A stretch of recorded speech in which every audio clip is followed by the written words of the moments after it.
If you still want the box stuff after this, me and you might have a problem. Now walk with me. I don't know how familiar you are with Hamburger Helper, but in my experience, it's just boxed mac and cheese mixed with ground beef that's seasoned with some Lowry's. It was also typically accompanied by a St. Ives 40 ounce, but that's a conversation for another day. And if you don't know what a St. Ives 40 ounce is, then me and you had a very different upbringing. The point that I'm trying to make is that generally speaking, Hamburger Helper is a very simple, humble dish. This also serves as a one-pot recipe, perfect for those quick weeknight dinners. If you couldn't deduce from all of my yapping that you start by dicing an onion, I don't know what to tell you. Now, if you thought we were just gonna heat oil in this pot, you are only half right. And that's because this is an opportunity to use some clarified butter. I am very much becoming a clarified butter merchant. That was actually the last of my clarified butter, so that's kind of depressing, but go ahead and add your onion to the pot. Pretty sure you know this, but I did add oil to this as well. To me, onion and garlic are like conjoined twins. They go everywhere together. If you are not seasoning your onion and garlic once they're done sauteing, I have no idea what you're doing. It is such a quick and easy way to add more flavor to a dish. I just added salt and pepper, but now we add the cayenne pepper. Doing this might not seem like much, but I promise you it's super effective. Man, let me tell you, everything is coming along nicely. My kitchen smells delicious, but now we add that ground beef. All right, most of the pink has cooked out and it's time to season. We start with the black pepper, some of the cumin.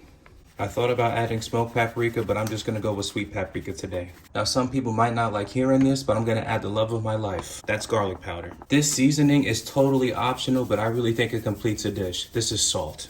I sure hope you were able to pick up on my sarcasm there. This is completely irrelevant, but someone's car just drove by playing Explosion and I almost started levitating. If you don't know about Explosion, then you're just not in the trenches like I am. Because of our seasonings, our beef has gotten a nice tan, but it's gonna become even darker with this tomato paste. Let the tomato paste and beef get to know one another and let that cook in for a few minutes. Now, in my mind, I was prepared to tell you about how when you add tomato paste or canned tomatoes to something, it absorbs all the flavors and you need to add more seasonings. But then I remembered who the hell I am and I realized that I didn't need to add any more seasonings. Before we add the beef broth to this, I'm gonna pour in the pasta and try to let this absorb some of the flavor and toast a little bit. I see an opportunity to maximize flavor and I'm gonna do it. Those who have come before me have tapped me on the shoulder and they've said, "Child, the pasta is toasted long enough. Go ahead and add that beef broth." You let it go until the pasta is fully cooked. To be honest with you, the largest pain in the ass of this recipe is having to grate the cheese. And the reason why it's such a pain for me is because recently I've been using this damn thing a lot and I am fed up.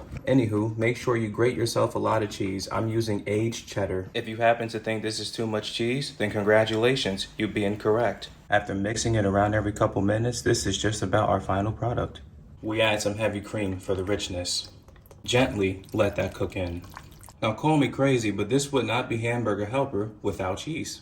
We're gonna mix this in off heat. If you're gonna use something like aged cheddar cheese and you do it on heat, it's just gonna separate and become oily, and that's the last thing that we want. You know, mixing this around makes me think of that one song that Meg Thee Stallion and Cardi B made. No, I'm not going to elaborate on that. I'll tell you, the best part of filming is plating. That means I'm only mere moments away from turning off this camera and eating. And you already know we add parsley for the aesthetic.